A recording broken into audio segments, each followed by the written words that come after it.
Jaintia Hills. As many as 35 candidates from 5 constituencies of Bhoi are eligible to contest the 2023 polls in the state after their papers were properly scrutinized, which were filed in the office of the respective returning officers in Bhoi district. During the scrutiny process, all the papers of the candidates were screened by the returning officers, and all the papers of the 35 candidates were found valid, and they are eligible to contest the elections from the constituency they are representing. The office of the Deputy Commissioner of Bhoi also witnessed a large gathering of crowd escorting the candidates from different parties on completion of scrutiny of their papers as the official candidate from the party they are representing.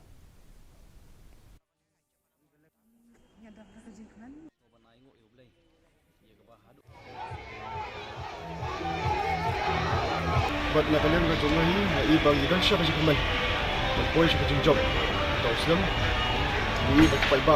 hai kuat bah sebab BDP berkontom kuat bermorak jikulah limba bermorak ini MLA berteman